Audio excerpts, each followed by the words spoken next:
Do you ever feel like you're not spending enough of your time reading? Over the past few months, I've definitely been reading a lot less than I used to. So for today's video, I'm going to take you to some tips and tricks to either not feel guilty about not reading as much or to improve your reading with a few simple and easy tricks. So hi and welcome back, my fellow fantasy book lovers, or if you're new here, hi and welcome.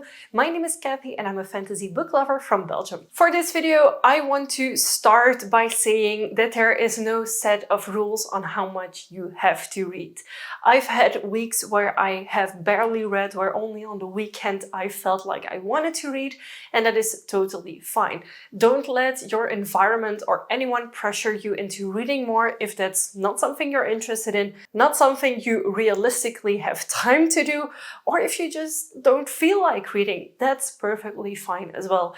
I have definitely been in reading slumps in moments that I read less as I do now, but I've been slowly getting out of it. And for this video, I'm going to share with you how I do it. Now, for me, the main thing about reading is physical books versus e-reader. In physical books, I read a lot slower than I do on my e-reader because physical books are not as practical to read in bed. And what is the main time that I read is in the evening when my partner falls asleep 2 hours before I do because he wakes up earlier for his job as well. So I have about 2 hours every evening that I can spend reading in bed. And with my e-reader, the pages are illuminated. I don't have to put my light on. It doesn't wake him up when I'm reading, etc. And it's convenient.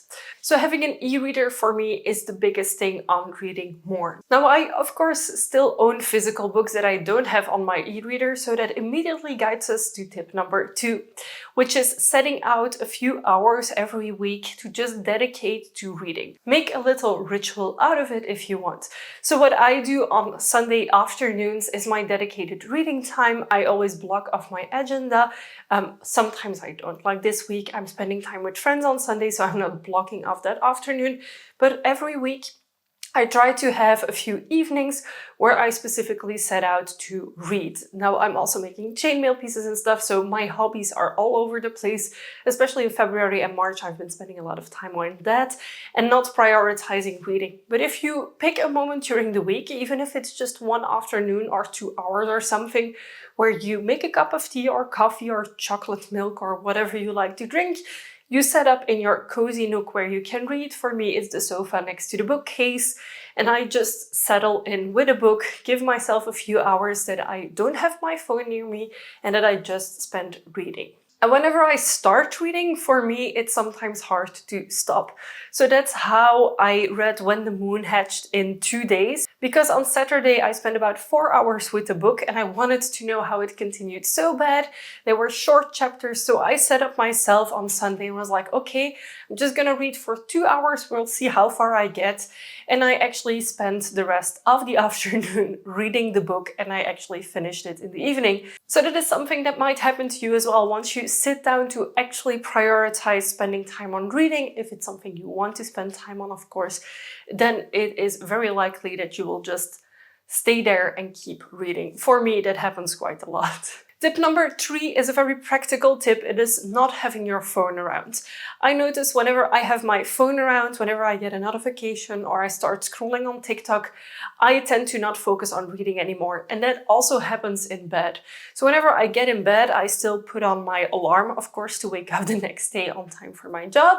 And what then happens is that, okay, I've put my alarm, I still check my Instagram and I might open TikTok and then a half hour to an hour has passed that my partner has been asleep next to me, and then I often don't take my book out anymore, or I start reading and I'm so tired already from doom scrolling that I just don't want to read anymore. So not having your phone around when you have time to read is actually a very good idea, because for me, my phone is my biggest distraction from reading. And then finally, I want to talk about the tip that most people give is to listen to audiobooks. Now, audiobooks personally don't work for me. I cannot do something else and listen to an audiobook at the same time, and I physically read faster than the narrations of an audiobook. So for me, listening to audiobooks is not the best way of going about it. However, My partner drives to work and he needs to drive an hour and a half, 2 hours at a time, like one way to get her and then back again. So he loves listening to audiobooks and he does it mainly in his car on the commute. My personal commute is 15 to 20 minutes. So whenever I get into the book on my commute, I have to shut it down already and it's just not very practical. The only exception to this so far has been When the Moon Hatched. I really wanted to craft and like read that day and I was like, okay, how am I gonna split my time? It was a Saturday and my partner simply told me, why don't you listen to the audiobook while you're making chainmail? I was like, that's a good idea. I'm not sure if it's for me, but we'll give it a try. Now, Spotify has the audiobooks on it as well. It's only 12 hours a month, but still it's something.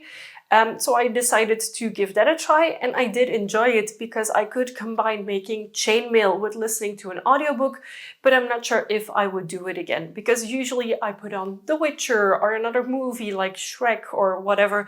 So for me, crafting and having something in the background is nice if I don't have to like fully pay attention to it. So if I'm doing a simple weave and something simple, I could perfectly listen to an audiobook. But whenever I'm working on projects that I need to concentrate on more, for me it's easier to like rewatch a movie or series that I've already seen so I don't have to like focus on every single aspect of it. But I know for a lot of people that audiobooks have been the way that they read more books, and I personally think it's totally valid. The way your brain is activated, and there is actually research on this while you're reading versus listening to a book, is more or less the same level of intensity and of retention. So I don't think it is a bad thing because some people have been saying that listening to books is not the same as reading books. Well, yes and no, but you're still like having the experience of the story. So for me, for what I personally read, I consider it the same. So these were my 4 tips on how you can read more, if you want to read more, of course. For me, the setting out a few hours every week to just dedicate to reading time is something that I have been really enjoying. And of course, I read every evening, more or less in bed, although I have to say that it's not every evening, depending on how tired I am from my job. And the thing is, no one is going to judge you whether you read 1 book a month, 1 book every 3 months, a book a week, a book a day. It's for you that you read. It's for your pleasure, for your enjoyment. Unless it's your job, you don't have any obligations to anyone. And even for me with my YouTube channel, I have felt very guilty that I wasn't reading enough compared to other YouTube channels. But why am I comparing myself to them? This is my fun side project. It's just something that I enjoy doing. I enjoy blabbing about books, sharing my love for fantasy reading online. That is the only reason I have this channel.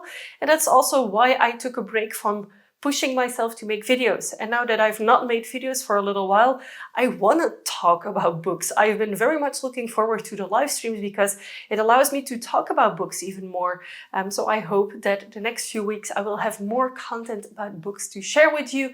And of course, if you have any other tips on how you read, on how you improve your reading or make it more enjoyable to read, let me know in the comments down below what you do. Maybe we do the same things, maybe we do things differently, but I would love to start this discussion. And also, let's take the pressure off reading. If you enjoyed this video, feel free to give it a big thumbs up. And of course, if you haven't already and you'd like to be, feel free to subscribe to my channel. I'm aiming to make weekly videos again, and I would love to have you here for every single one of them. Thank you so much for watching and happy reading. Bye!